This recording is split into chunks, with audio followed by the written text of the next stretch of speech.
जैसे ही आप सबको पता है कि अभी थोड़े समय के अंदर अग्निवीर का पेपर आने वाला है, कुछ एक ही दिन रह गए हैं, अप्रॉक्सीमेटली 20 दिन रह चुके हैं।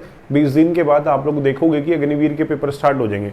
तो बेटे अब हम क्या करेंगे, अग्निवीर की मैराथन क्लास चलाएंगे कि जो अग्निवीर के पेपर के लिए जरूरी क्वेश्चन हैं, इसमें हम हिस्ट्री, पॉलिटी, ज्योग्राफी और स्टैटिक जीके 3 पोर्शन कंप्लीट करेंगे और साइंस भी। तो बेटे आज हम जो स्टार्ट करेंगे अग्निवीर के अंदर, वो सबसे पहले पॉलिटिकल साइंस स्टार्ट करेंगे।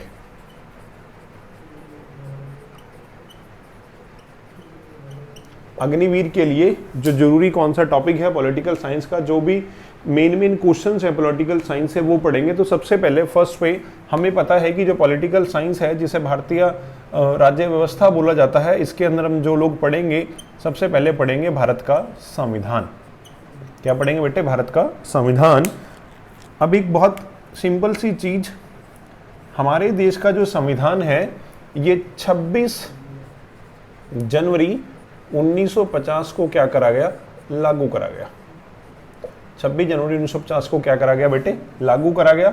और इस दिन जो संविधान लागू हुआ उसे क्या बोलते हैं? मूल संविधान।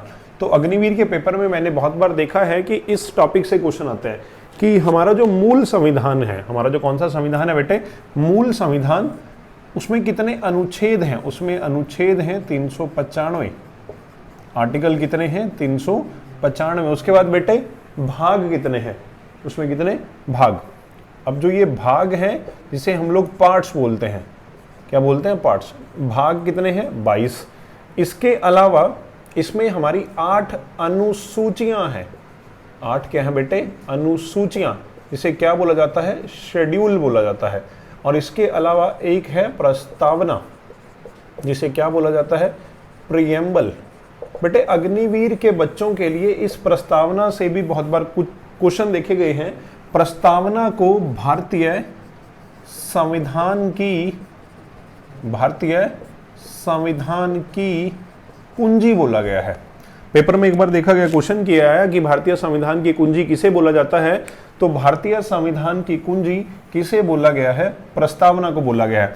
अब जो प्रस्तावना शब्द है बेटे, ये हमने यूएसए से लिया है, और जो प्रस्तावना की भाषा है वो ऑस्ट्रेलिया से ली है।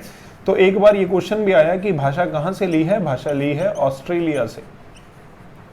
अब सबसे पहली बात, हमारा मूल संविधान कौन सा था बेटे? मूल संविधान वह संविधान है जो 26 जनवरी 1950 के दिन था। और इसमें कितने अनुच्छेद हैं बेटे? अनुच्छेद है 395। भाग कितने हैं? 22 हैं।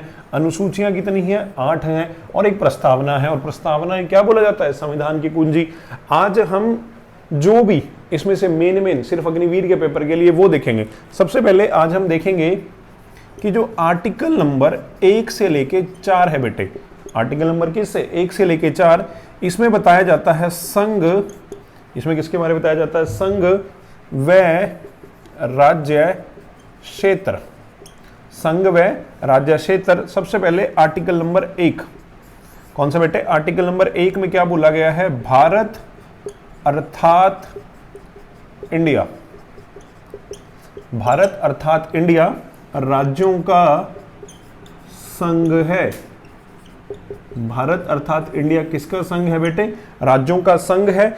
तो यहां पे क्या बात आई कि जो हमारा भारत है, पेपर में अगर कहीं पे या आप लोग कहीं पे देखोगे कि वहां पे भारत लिखा गया है, कहीं पर देखोगे इंडिया लिखा गया है, दोनों का मीनिंग क्या है? सेम है। और यही जो भारत है ये किससे मिलकर बना है? राज्यों से मिलकर बना है, स्टेट से मिलकर बना है। और इसी भारत में कितनी स्टेट्स हैं? 28 स्टेट्स हैं। और कितने राज्य हैं? 8 राज्य हैं। तो सबसे पहले आर्टिकल नंबर हमने कौन सा देख लिया? 1 देख लिया। आर्टिकल नंबर 1 से लेके जो 4 है उसके अंदर आप लोग किसके बारे में पढ़ोगे? संघ व राज्य क्षेत्र, और इसे बोला जाता है भाग 1।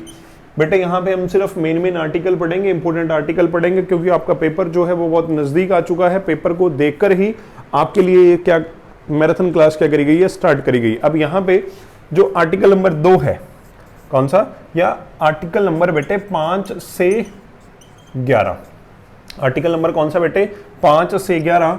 आर्टिकल 5 से 11 में बात करी जाती है नागरिकता की। आर्टिकल 5 से 11 में किसकी बात करी जाती है? नागरिकता की। नागरिकता का मतलब सिटीजनशिप। नागरिकता का मतलब क्या होता है? सिटीजनशिप। अब जो नागरिकता है, नागरिकता का जो प्रोसीजर है वो हमने कहां से अडॉप्ट करा है? यूनाइटेड किंगडम से। यूनाइटेड किंगडम का मतलब इंग्लैंड। अब हमने जो अपना इसका प्रोसीजर है नागरिकता का वो कहाँ से लिया है, यूके से लिया है। और आप लोगों को पता हो हमारे भारत में कैसी नागरिकता है, एकल नागरिकता है। हमारे भारत में कैसी नागरिकता है बेटे, एकल नागरिकता है। एकल नागरिकता का मतलब क्या है कि हम सिर्फ किसके नागरिक हैं, भारत के नागरिक हैं। हम सिर्फ किसके नागरिक हैं, भारत के नागरिक हैं, ना कि भारत के राज्यों के। तो यहाँ पे पेपर में ये बहुत बार देखा गया है कि ये पूछा जाता है कि भारत में कैसी नागरिकता चलती है, भारत में एकल नागरिकता चलती है। एकल नागरिकता का मतलब क्या है कि हम सिर्फ किसके नागरिक हैं, भारत के नागरिक हैं, ना ही भारत के राज्यों के। इसके बाद बेटे आर्टिकल नंबर 12 से 35, ये है बेटे आप लोगों के लिए सबसे ज्यादा जरूरी जो आपके पेपर में आता है। आर्टिकल नंबर 12 से 35, आर्टिकल 12 से 35 में आएंगे फंडामेंटल राइट्स, मौलिक अधिकार।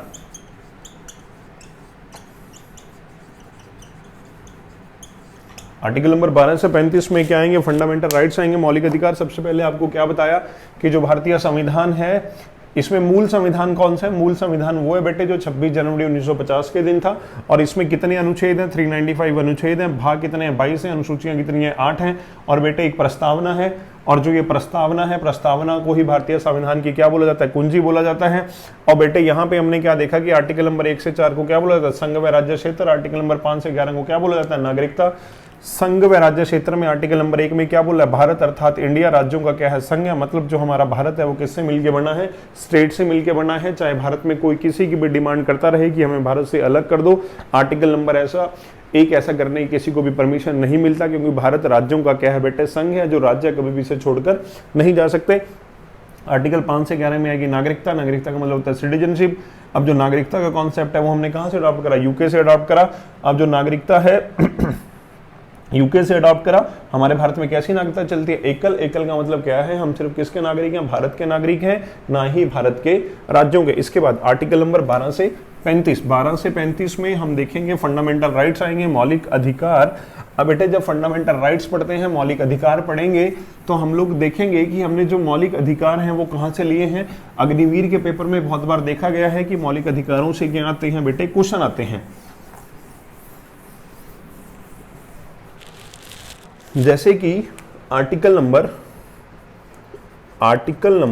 12 से 35 जिसे क्या बोला जाता है, मौलिक अधिकार, मीन्स फंडामेंटल राइट्स। अब बेटा जो हमने फंडामेंटल राइट्स हैं वो कहाँ से लिए हैं, यूनाइटेड स्टेट से लिए हैं, अमेरिका से लिए हैं। वहां पे फंडामेंटल राइट्स को क्या बोला जाता है, बिल ऑफ राइट्स। पेपर में बहुत बार देखा गया कि एक शब्द आता है जिस शब्द का नाम है मैग्ना कार्टा। बेटे मैग्ना कार्टा शब्द संबंधित है अधिकारों से। कहते हैं इंग्लैंड के राजा ने 1200 के अप्रॉक्सीमेटली सबसे पहले वहां की जनता, या फिर ऐसे बोला जाता है कि इंग्लैंड के राजा से वहां की जनता ने कुछ अधिकार मांगे। 1200 के अप्रॉक्सीमेटली राजा ने उनको अधिकार दिए। राजा ने उनको क्या दिए, अधिकार दिए।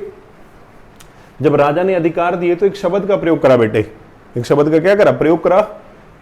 और वो शब्द कौन सा था, मैग्ना कार्टा। और इतिहास में क्या देखा गया आगे कि जब भी कहीं पर भी अधिकार दिए गए, जब भी कहीं पर भी क्या दिए गए, अधिकार दिए गए, तो इनडायरेक्टली एक शब्द अपने आप आ जाता है, उसे क्या बोला जाता है, मैग्ना कार्टा। अब हम आर्टिकल 12 से 35 पढ़ रहे हैं। तो आर्टिकल 12 से 35 में क्या आता है, फंडामेंटल राइट्स, मौलिक अधिकार।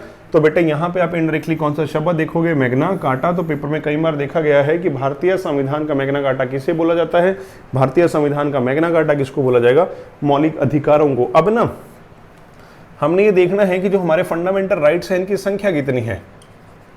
मूल संविधान में फंडामेंटल राइट्स की संख्या कितनी है। बेटे मूल संविधान में फंडामेंटल राइट्स कितने थे, 7 थे। बट वर्तमान के अंदर, किसके अंदर बेटे, वर्तमान के अंदर कितने हैं, 6।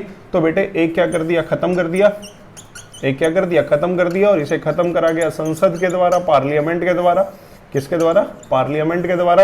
और ये खत्म करा जाता है 1978 में। और इसके लिए कौन सा संविधान संशोधन करना पड़ा, 44वां संविधान क्या करना पड़ा, संशोधन करना पड़ा। अब 44वां संविधान संशोधन 1978 में मोरारजी देसाई सरकार के द्वारा करा गया। और हमारे कितने फंडामेंटल राइट छोड़ दिए, 6 बेटे। और एक जो फंडामेंटल राइट खत्म करा गया वो कौन सा है, राइट टू प्रॉपर्टी, संपत्ति का अधिकार, संपत्ति का अधिकार। अब हम देखेंगे कि कौन कौन से फंडामेंटल राइट्स पेपर के अंदर बहुत बार पूछे जाते हैं। सबसे पहले आर्टिकल नंबर 14। अब आर्टिकल नंबर 14 से 18, आर्टिकल नंबर बेटे कौन सा, 14 से 18, समानता का अधिकार। आर्टिकल नंबर 14 से 18 समानता का या फिर समता का अधिकार, राइट टू इक्वेलिटी।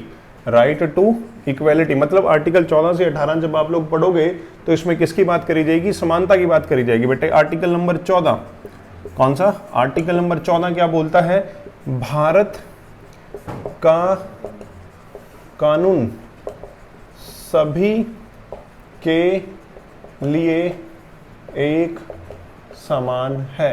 मतलब कानून की नजर में, किसकी नजर में बेटे, कानून की नजर में सभी लोग क्या है, एक समान है। चाहे कोई अमीर है, चाहे कोई गरीब है, चाहे कोई उच्च जाति का, चाहे कोई निम्न जाति का, चाहे कोई गोरा, चाहे कोई काला, तो सबके लिए भारत का कानून कैसा रहेगा, एक समान रहेगा। अब आर्टिकल नंबर 15 कौन सा बेटे, आर्टिकल नंबर 15 क्या बोलता है, धर्म, जाति, लिंग, नस्ल, मूल स्थान, जन्म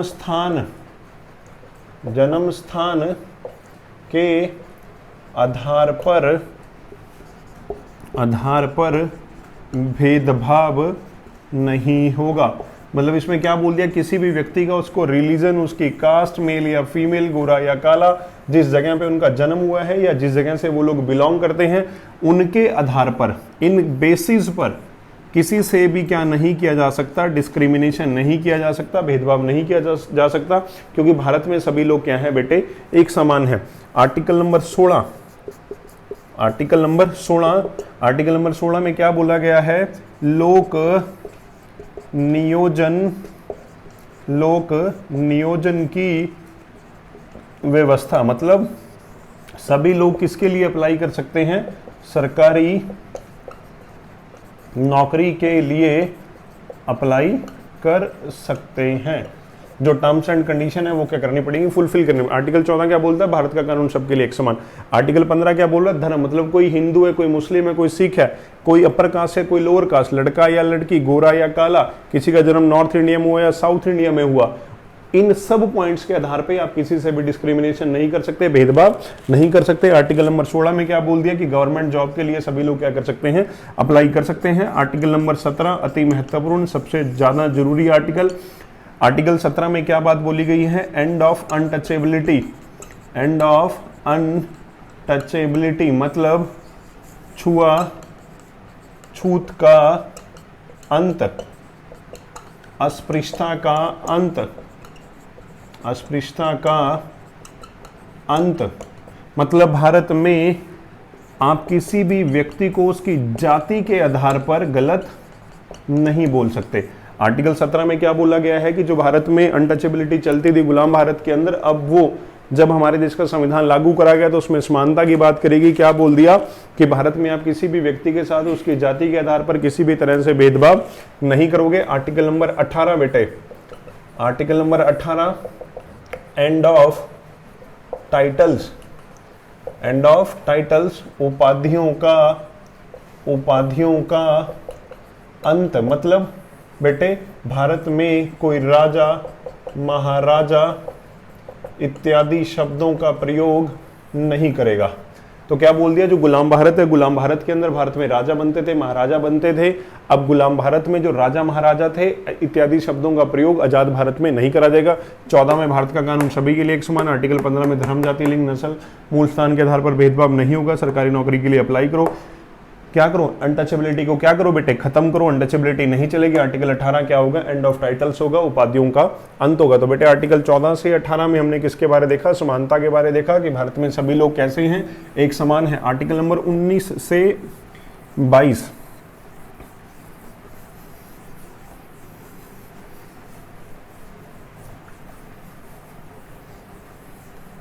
आर्टिकल नंबर 19 से 22 में हम लोग क्या पढ़ेंगे, स्वतंत्रता का अधिकार। आर्टिकल 19 से 22 में किसके बारे पढ़ा जाएगा, स्वतंत्रता के बारे पढ़ा जाएगा।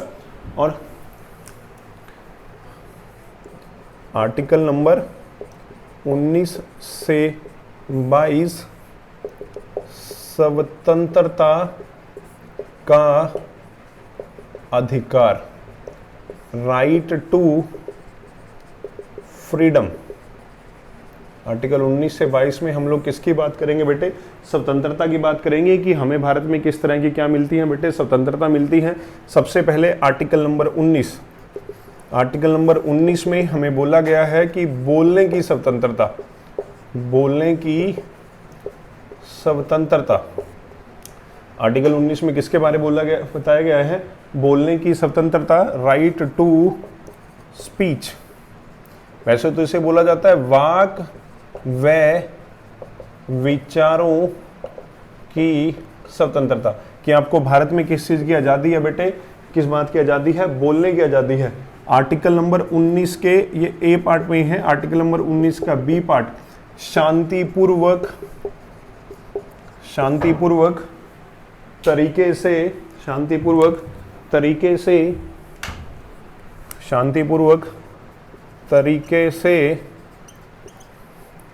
अनशन करने की आजादी, अनशन करने की आजादी।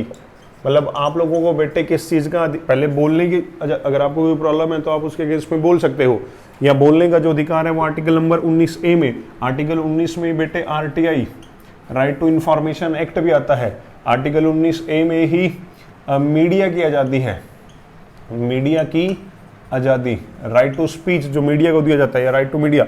आर्टिकल 19B में हमें शांतिपूर्वक तरीके से किस चीज़ की आज़ादी है? प्रोटेस्ट होते हैं भारत में, आंदोलन होते हैं, शांतिपूर्वक तरीके से कर सकते हैं। आर्टिकल नंबर 19C बेटे, संघ बनाने की आज़ादी, संघ बनाने की आज़ादी, कि भारत में कोई व्यक्ति क्या बना सकता है? संघ बना सकता है, ऑर्गेनाइजेशन बना सकता है। जैसे संयुक्त किसान मोर्चा बहुत सारे होंगे, जो आप लोगों ने देखा होगा कि आपके वहाँ पर भी कोई कमेटीज रजिस्टर्ड करा ली जाती है, मंदिर गुरुद्वारे इनकी कमेटियाँ। तो आर्टिकल 19C आपको किस चीज़ की आज़ादी देता है? संघ बनाने की। 19B प्रोटेस्ट करने की। 19A बोलने की। 19D में क्या बोला गया है कि भारत में घूमने की आज़ादी, घूमने की आज़ादी। घूमने का मतलब क्या बेटे? आप इंडिया में कहीं पर भी बिना वीज़ा के घूम सकते हो, ये हमारा क्या है बेटे? अधिकार है। आर्टिकल नंबर 19D के अंदर। Article number 19E, article 19E में क्या बोला गया है? भारत में कहीं पर भी बसने की आज़ादी। आर्टिकल 19E क्या बोलता है कि आप इंडिया में कहीं पर भी बस सकते हो। पहले हमने देखा होगा कि जम्मू एंड कश्मीर में हमें प्रॉपर्टी के राइट्स नहीं थे बेटे, बट आर्टिकल नंबर 370 और आर्टिकल नंबर 35A को क्या कर दिया गया है? खत्म कर दिया गया है। जब ये खत्म हुए तो हम जम्मू एंड कश्मीर के अंदर भी क्या खरीद सकते हैं? प्रॉपर्टी खरीद सकते हैं। आर्टिकल नंबर 19F, संपत्ति का अधिकार, इसे क्या कर दिया बेटे? खत्म कर दिया। आर्टिकल नंबर F के बाद 19G, और जो आर्टिकल नंबर 19G है ये हमें क्या देता है बेटे? व्यापार करने की आज़ादी देता है, ट्रेड के राइट्स देता है, कि भारत में आप क्या कर सकते हो? व्यापार कर सकते हो, ट्रेड कर सकते हो। हम पढ़ रहे हैं स्वतंत्रता के बारे, ये हमें स्वतंत्रताएं हैं। सबसे पहले आर्टिकल नंबर 19A बोलने की आज़ादी, आर्टिकल नंबर 19B शांतिपूर्वक अनशन, आर्टिकल नंबर 19C संघ बनाना, D भारत में घूमना, E भारत में रहना कहीं पर भी, F राइट टू प्रॉपर्टी खत्म कर दिया, और G क्या किसकी आज़ादी देता है बेटे? व्यापार करना, ट्रेड करने की हमें क्या देता है? आज़ादी देता है। आर्टिकल नंबर 20 आपके अग्निवीर के पेपर के लिए फंडामेंटल आर्टिकल या फंडामेंटल राइट्स हैं बेटे, जो सबसे ज़्यादा जरूरी हैं, क्योंकि बहुत बार अग्निवीर के पेपरों में या इससे पहले भारतीय सेना के जो पेपर होते थे उन पेपरों में हमने देखा कि बहुत बार फंडामेंटल राइट्स से क्या आते हैं बेटे? क्वेश्चन आते हैं। तो आपने सभी के सभी फंडामेंटल राइट्स के क्वेश्चन पेपर के लिए पढ़ के जाने हैं, ताकि आपका पेपर में कोई भी क्वेश्चन गलत ना हो पाए। आर्टिकल नंबर 20 गिरफ्तारी के संरक्षण में अधिकार, गिरफ्तारी के संरक्षण में, या फिर बेटे आर्टिकल 20 में क्या आएगा? अपराध सिद्धि के विरुद्ध अधिकार, अपराध सिद्धि के विरुद्ध अधिकार। मतलब अगर जो बंदा क्रिमिनल है, जिस पे कोई अपराध सिद्ध हो चुका है, भारत का नागरिक है, क्या उसका भी कोई फंडामेंटल राइट है? तो उसके लिए भी फंडामेंटल राइट है। Article number 20। आर्टिकल 20 क्या बोलता है बेटे? आर्टिकल 20 में क्या बोला गया है? एक बार अपराध के लिए एक बार सजा, एक बार अपराध के लिए एक बार सजा। मतलब आपने कोई क्रिमिनल एक्टिविटी करी, आप पे कोई एफआईआर दर्ज होगी, तो आपको उस अपराध के लिए एक बार सजा दी जाएगी। फॉर एग्जांपल 10 साल की सजा होगी 2010 के अंदर, 2020 में उसकी सजा कंप्लीट हुई, 2020 के अंदर वो बंदा सजा ही जैसे पूरी करके बाहर आएगा, इट डजंट मीन कि उसी बंदे को सेम केस में दोबारा क्या कर लिया जाएगा, अरेस्ट कर लिया जाएगा। तो आर्टिकल 20 क्या कहता है, एक बार अपराध के लिए एक बार सजा। और जिस दिन अपराध करा, जिस दिन अपराध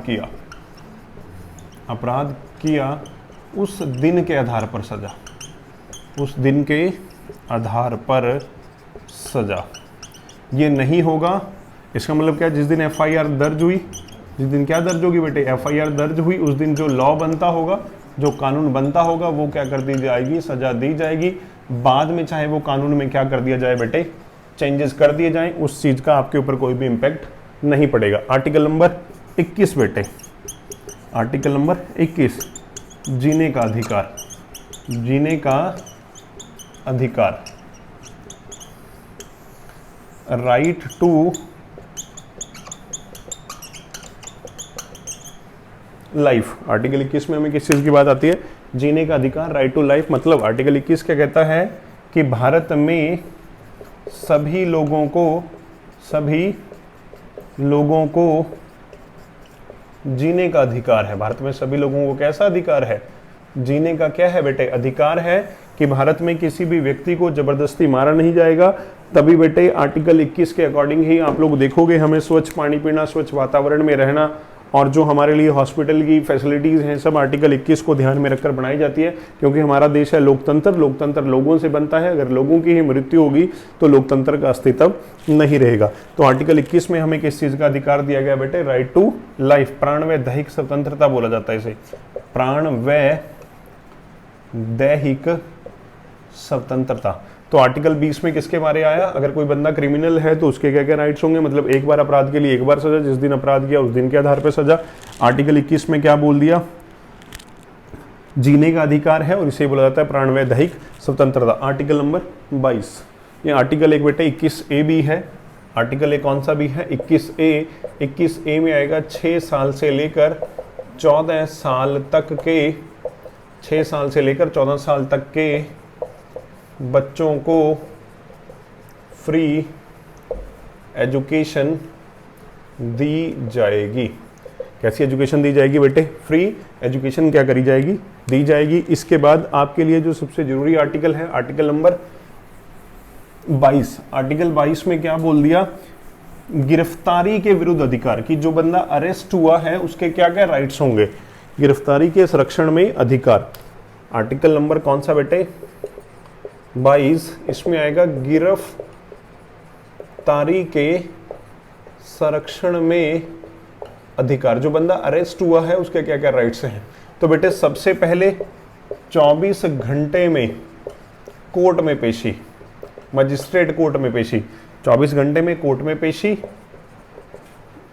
और 24 घंटे में ही मेडिकल करवाना होगा, मेडिकल करवाना होगा। और बेटे अपनी मर्जी का क्या प्रोवाइड करवाया जाएगा, वकील।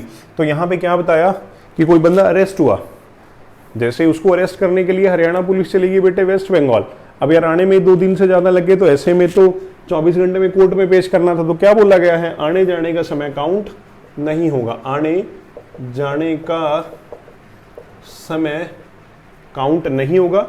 इसके अलावा 24 घंटे में क्या कराया जाएगा, मेडिकल कराया जाएगा, और आपको क्या प्रोवाइड कराया जाएगा, वकील प्रोवाइड कराया जाएगा। अब इसके बाद ये हमने पढ़ा आर्टिकल नंबर 19 से 22, जिसमें हमने किस चीज़ की बात करी बेटे, स्वतंत्रता।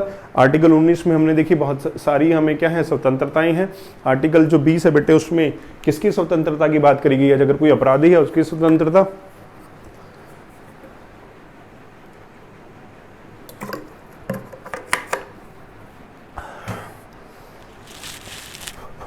आर्टिकल 21 में हमने देखा कि प्राण व दैहिक स्वतंत्रता, और आर्टिकल 21A में हमें एजुकेशन के राइट्स हैं, और इसके बाद आर्टिकल नंबर 22 में हमें गिरफ्तारी के संरक्षण में अधिकार है। बेटे आर्टिकल नंबर 23 व 24, आर्टिकल नंबर 23 में आएगा शोषण के विरुद्ध अधिकार, शोषण के विरुद्ध अधिकार, मतलब right against exploitation, right against exploitation. Article 23 क्या बोलता है कि भारत में, आर्टिकल 23 क्या बोलता है कि भारत में मानव अंगों की तस्करी, मानव अंगों की तस्करी नहीं होगी। तो आर्टिकल 23 में किस चीज की बात करी है? मानव अंगों की तस्करी नहीं होगी। आर्टिकल नंबर 24 में बेटे, आर्टिकल 24 क्या बोलता है? 6 साल से लेकर 14 साल तक के बच्चों से बाल मजदूरी नहीं करवाई जाएगी, नहीं करवाई जाएगी। क्योंकि बेटे 6 साल से लेकर 14 साल तक के बच्चों के लिए सरकार ने किस चीज़ की बात करी है? फ्री एजुकेशन की बात करी है। और बेटे आर्टिकल नंबर 23 में मानव अंगों की तस्करी नहीं होगी। आर्टिकल नंबर 24 में क्या बोल दिया? 6 साल से लेकर 14 साल तक के बच्चों से अब बाल मजदूरी नहीं करवा सकते। अब आर्टिकल नंबर 25 से 28 जिसे बोला जाता है स्वतंत्रता का अधिकार, या आर्टिकल 25 से 28 को बोला जाता है धार्मिक स्वतंत्रता का अधिकार। आर्टिकल नंबर 25 से 28 को क्या बोला जाता है बेटे? आर्टिकल नंबर 25 से 28 धार्मिक स्वतंत्रता का अधिकार। तो बेटे आर्टिकल 25 से 28 में आप लोग बात करोगे रिलीजन की, कि हमें रिलीजन के आधार पे क्या क्या अधिकार हैं। आर्टिकल नंबर 25 जो आपके लिए सबसे ज़्यादा जरूरी है, आर्टिकल 25 के अकॉर्डिंग भारत एक धर्मनिरपेक्ष राज्य है। आर्टिकल 25 में क्या बोला गया है? भारत एक कैसा राज्य है बेटे? धर्मनिरपेक्ष राज्य है। मतलब भारत का अपना कोई भी धर्म नहीं होगा, धर्म नहीं होगा। लोगों का जो मन करे वो धर्म को क्या कर सकते हैं? अपना सकते हैं। जिसका मन करे हिंदू धर्म को अपनाने का वो हिंदू अपनाओ, जिसका इस्लाम को अडॉप्ट करे इस्लाम, सिखिज्म को सिख। तो आर्टिकल 25 आपको किस चीज़ की आज़ादी देता है बेटे? रिलीजन के आधार पे क्या देता है? आज़ादी देता है। आर्टिकल नंबर 27 बेटे, आर्टिकल 27 में क्या बोला गया है? धार्मिक संस्था की, ये जरूरी आर्टिकल है, जो जरूरी है बस वो कराएंगे। धार्मिक संस्था की जो इनकम है बेटे, धार्मिक संस्था की जो इनकम है वो कैसी रहेगी बेटे? टैक्स फ्री रहेगी। आर्टिकल 27 में क्या है? धार्मिक संस्था की इनकम कैसी रहेगी बेटे? टैक्स फ्री रहेगी। आर्टिकल नंबर 28 में क्या बात बोली गई है कि भाई किसी भी एजुकेशनल इंस्टीट्यूट में, किसी भी एजुकेशनल इंस्टीट्यूट में, शैक्षणिक संस्थान में, शैक्षणिक संस्थान के अंदर धर्म की शिक्षा नहीं दी जाएगी। तो आर्टिकल नंबर 28 किस चीज़ की बात करता है? कि किसी भी एजुकेशनल इंस्टीट्यूट के अंदर किसी भी धर्म की शिक्षा नहीं दी जाएगी। तो सबसे पहले आर्टिकल 27 में आर्टिकल 25 में क्या बोला गया है? भारत एक धर्मनिरपेक्ष राज्य है। भारत का अपना कोई धर्म नहीं होगा, बट भारत में सभी धर्मों का क्या करा जाएगा? आदर सम्मान करा जाएगा। आर्टिकल 27 में क्या बोल दिया? धार्मिक संस्था की इनकम पर कोई कर नहीं लगेगा। आर्टिकल 28 में क्या बोल दिया? किसी भी एजुकेशनल इंस्टीट्यूट में किसी भी धर्म की शिक्षा नहीं दी जाएगी। जो किसके पैसे से चलता है? सरकार के पैसे से चलता है बेटे। आर्टिकल नंबर 29 और 30, article number 29 and article number 30, article 29 और 30 में बात करी गई है बेटे एजुकेशनल एंड कल्चरल राइट्स, शिक्षा व संस्कृति संबंधी अधिकार। शिक्षा व कौन सा बेटे? संस्कृति संबंधी अधिकार। ये हमने कौन से आर्टिकल में बात करी? आर्टिकल नंबर 29 और 30। ये जो आर्टिकल है बेटे, आर्टिकल 29 और 30 स्पेशल फॉर माइनॉरिटी, अल्पसंख्यकों के लिए है बेटे। भारत में अल्पसंख्यक का मीन क्या होता है? भारत में अल्पसंख्यक किसे बोला गया है? जिसकी संख्या कम हो। अब यहाँ पे अल्पसंख्यक का मीन धर्म के आधार पे है, तो भारत में जिसकी संख्या हिंदुओं से कम है वो किस में आ जाएंगे? माइनॉरिटी में आ जाएंगे। तो बेटे भारत में जो हिंदू हैं वही सिर्फ किसके अंदर है? मेजॉरिटी के अंदर है। बाकी किस में आएंगे? माइनॉरिटी में आएंगे।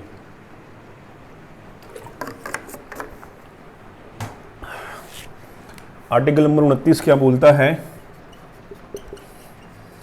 आर्टिकल 29 में क्या बोला गया है? किसी भी एजुकेशनल इंस्टीट्यूट के अंदर, किसी भी किसमें बेटे? एजुकेशनल इंस्टीट्यूट में किसी को भी उसके धर्म के आधार पर, धर्म के आधार पर पढ़ने से रोका नहीं जाएगा। इसका एग्जाम्पल है कि जो हमारे साथ है, जब हम पढ़ते थे, आप लोग भी पढ़ते थे, आपके साथ सभी धर्म सभी जाति के लोग पढ़ते हैं, तो वो सभी धर्मों के लोगों को, माइनॉरिटी, आपके साथ मुस्लिम भी पढ़ रहे हैं, आपके साथ सिख भी पढ़ रहे हैं, आपके साथ क्रिश्चियन भी पढ़ रहे हैं, ईसाई भी पढ़ रहे हैं, तो वो कौन से आर्टिकल के अकॉर्डिंग? आर्टिकल नंबर 29 के अकॉर्डिंग। आर्टिकल 29 क्या देता है आपको? एजुकेशनल राइट्स देता है, मतलब आपको, मतलब किनको? माइनॉरिटीज को। आर्टिकल नंबर 30 बेटे, आर्टिकल नंबर कौन सा बेटे? 30।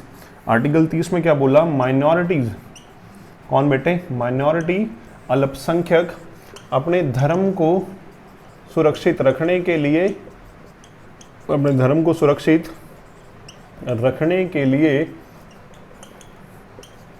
धर्म के नाम पर एजुकेशनल इंस्टीट्यूट्स ओपन कर सकते हो, ओपन कर सकते हो। मतलब क्या है बेटे? आपने देखा होगा कि बहुत जगह पर लॉर्ड महावीरा के नाम से स्कूल होते हैं, या ऐसे जैन जो स्कूल हैं बेटे, या इसके अलावा आपने देखा होगा कि सीसल कॉन्वेंट के नाम से जो स्कूल है, मतलब जीसस मैरी जो स्कूल हैं, तो यहाँ आपने कई बार सुना होगा श्री गुरु नानक देव जी यूनिवर्सिटी है बेटे। तो ये आर्टिकल नंबर कौन सा है? आर्टिकल नंबर 30 है, जो माइनॉरिटीज को उनके धर्म के नाम पर एजुकेशनल इंस्टीट्यूट्स ओपन करने की क्या देता है? परमिशन देता है। आर्टिकल 29 में किस चीज़ की बात करी गई है? कि किसी भी एजुकेशनल इंस्टीट्यूट में किसी भी व्यक्ति को पढ़ने से नहीं रोका जाएगा। माइनॉरिटी को आर्टिकल 30 में क्या बोला गया? माइनॉरिटीज अपने धर्म को क्या रख सकते हैं? सुरक्षित रख सकते हैं। अति महत्वपूर्ण, अति जरूरी आर्टिकल नंबर 32, आर्टिकल 31 को खत्म कर दिया बेटे। सबसे जरूरी article number 32, according to doctor B.R. Ambedkar, father of Indian constitution, B.R. Ambedkar ji, doctor B.R. Ambedkar ji अगर ये व्यक्ति ना होते तो भारत का संविधान ना बन पाता। तो आर्टिकल 32 के अकॉर्डिंग B.R. अम्बेडकर जी क्या बात बोलते हैं कि आर्टिकल 32 भारतीय संविधान की आत्मा है। आर्टिकल 32 को किसकी आत्मा बोला जाता है बेटे? भारतीय संविधान की क्या बोला जाता है? आत्मा बोला जाता है। क्यों बोला जाता है? क्योंकि आर्टिकल 32 क्या कहता है बेटे? कॉन्स्टिट्यूशनल रेमेडीज, संवैधानिक उपचारों का अधिकार। संवैधानिक उपचारों का अधिकार मतलब क्या है बेटे? मतलब ये बात है, इसका मीनिंग है कॉन्स्टिट्यूशनल रेमेडीज, कि अगर आपके फंडामेंटल राइट्स ना मिले तो आप क्या कर सकते हो। तो बेटे इसी वजह से डॉक्टर B.R. अम्बेडकर जी से क्या बोलते हैं कि अगर ये आर्टिकल ना होता तो फंडामेंटल राइट्स भी क्या कर दिए जाते? समाप्त कर दिए जाते, कब के खत्म हो जाते। तो आर्टिकल 32 क्या कहता है कि अगर फंडामेंटल राइट्स ना मिले, अगर मौलिक अधिकार ना मिले, किसी को इक्वालिटी ना मिले, तो फंडामेंटल राइट्स ना मिले, तो आर्टिकल 32 का यूज करके डायरेक्ट जाओ सुप्रीम कोर्ट। डायरेक्ट कहाँ पे जाओ? Supreme court. अगर फंडामेंटल राइट्स ना मिले, आर्टिकल नंबर 226 का यूज करके डायरेक्ट कहाँ पे जाओ बेटे? High court. हमारे भारत में आपने देखा होगा पहले डिस्ट्रिक्ट कोर्ट, फिर हाई कोर्ट, फिर सुप्रीम कोर्ट। ये हमारे भारत में जुडिशरी का सिस्टम है कि कोई केस पहले डिस्ट्रिक्ट, फिर हाई कोर्ट, फिर सुप्रीम कोर्ट। अब यहाँ पे है क्या? अगर फंडामेंटल राइट्स का वॉलेशन हो रहा तो डायरेक्टली आप लोग कहाँ पे जाओगे? सुप्रीम कोर्ट में जा सकते हो। डायरेक्टली कहाँ पे जा सकते हो? सुप्रीम कोर्ट नहीं। प्रोसीजर क्या? पहले यहाँ, फिर यहाँ, फिर यहाँ। बट फंडामेंटल राइट्स के वॉलेशन में आप डायरेक्टली कहाँ पे जा रहे हो बेटे? सुप्रीम कोर्ट में जा रहे हो। और इसके अलावा आप डायरेक्टली कहाँ पे जा रहे हो? हाई कोर्ट के अंदर जा रहे हो। तो आर्टिकल नंबर कौन सा? 32 और आर्टिकल नंबर 226। अब इसके बाद आर्टिकल नंबर 36 से 51, ये हमने अभी पढ़े बेटे। फंडामेंटल राइट्स हैं जो हमारे अति महत्वपूर्ण जरूरी फंडामेंटल राइट्स हैं। अब आगे आर्टिकल नंबर 36 से 51, आपने इसमें भी सिर्फ मेन आर्टिकल पढ़ने हैं। फंडामेंटल राइट्स से आपने सारे पढ़ने थे, इससे आगे तो आपने मेन पढ़ने हैं। जैसे आर्टिकल नंबर 36 से 51, इससे पहले हमने पढ़ा 12 से 35, ये इससे पहले 5 से 11, 1 से 4, ये हो गया पार्ट 1, ये हो गया पार्ट 2, ये हो गया पार्ट 3, ये हो गया पार्ट 4, ये भाग 1, ये भाग 2, ये भाग 3, ये भाग 4। तो अभी हम कौन सा पढ़ रहे हैं? पार्ट 4 पढ़ रहे हैं बेटे। जो पार्ट 4 है इसमें हम बात करते हैं राज्य के नीति निर्देशक सिद्धांत। इसमें हम किसकी बात करते हैं? राज्य के नीति निर्देशक सिद्धांत। पहली बात, ये चीज़ हमने आयरलैंड से अडॉप्ट करी है। कहाँ से लिए बेटे? आयरलैंड से। इसका मतलब क्या है कि एक राज्य को कल्याणकारी और समृद्ध राज्य बनाने के लिए जो सारी की सारी बातें लिखी जाती हैं, वो किसमें लिखी गई हैं? राज्य के नीति निर्देशक सिद्धांत में, आर्टिकल नंबर 36 से आर्टिकल नंबर 51 के अंदर। अब इसमें मेन आर्टिकल देखेंगे बेटे। आर्टिकल 36 में राज्य के नीति निर्देशक सिद्धांत की परिभाषा है, मतलब एक राज्य को कल्याणकारी राज्य बनाना क्या कहलाता है? राज्य का नीति निर्देशक सिद्धांत कहलाएगा। इसमें मेन आर्टिकल देखते हैं। सबसे पहले आर्टिकल नंबर 38 या आर्टिकल 38 बात करता है बेटे न्याय की। आर्टिकल 38 किस चीज की बात करता है? न्याय, जस्टिस। जस्टिस का मतलब 3 तरह के न्याय होंगे, सामाजिक न्याय, राजनीतिक न्याय और बेटे कौन सा न्याय? आर्थिक न्याय। सामाजिक न्याय, राजनीतिक न्याय और आर्थिक न्याय कौन सा? आर्टिकल 38। क्योंकि अगर समाज में कोई पिछड़ा हुआ है, समाज में कोई क्या है बेटे? पिछड़ा हुआ है, तो उसे समाज के साथ जोड़ो, यही है रिजर्वेशन। आर्थिक रूप पे कोई पिछड़ा हुआ है तो उसे भी समाज के साथ जोड़ो, और राजनीतिक रूप पे जो पिछड़ा है उसे भी क्या करो? राजनीति में बराबर का मौका दो। तभी आप लोग देखो कि रिजर्वेशन मिलती है राजनीति में भी, और नॉर्मल सामाजिक आधार पर भी, और पैसे के आधार पर भी। यहाँ पे बेटे जो हमें आर्टिकल 14 में या आर्टिकल 15-16 में इक्वालिटी के लिए जो रिजर्वेशन, ये राजनीति का मतलब आपने देखा होगा लोकसभा और विधानसभा की सीटें रिजर्व होती हैं बेटे, ये हमें राजनीति के आधार पर रिजर्वेशन मिलती है। आर्टिकल नंबर 39 धन का समान वितरण, धन का समान वितरण बेटे इससे ज़्यादा जरूरी है 39 का ए पार्ट, निःशुल्क कानूनी सहायता। ये पेपर में बहुत बार पूछा जाता है, निःशुल्क कानूनी सहायता। ये पेपर में बहुत बार आया है कि निःशुल्क कानूनी सहायता कौन से आर्टिकल में बताई जाती है? आर्टिकल नंबर 39 के अंदर, कि आपको फ्री ऑफ कॉस्ट कैसी एडवाइस दी जाएगी? लीगल एडवाइस दी जाएगी। आर्टिकल नंबर 40 बेटे ये है अति महत्वपूर्ण। आर्टिकल 40 में आता है पंचायती राज व्यवस्था, पंचायती राज व्यवस्था। आर्टिकल 40 में किसके बारे में बता दिया? पंचायती राज के बारे में बता दिया। आर्टिकल नंबर 44 बेटे यूनिफॉर्म सिविल कोड, एक समान नागरिक संहिता, एक समान नागरिक संहिता। आर्टिकल नंबर 50 बेटे, आर्टिकल नंबर कौन सा बेटे? 50।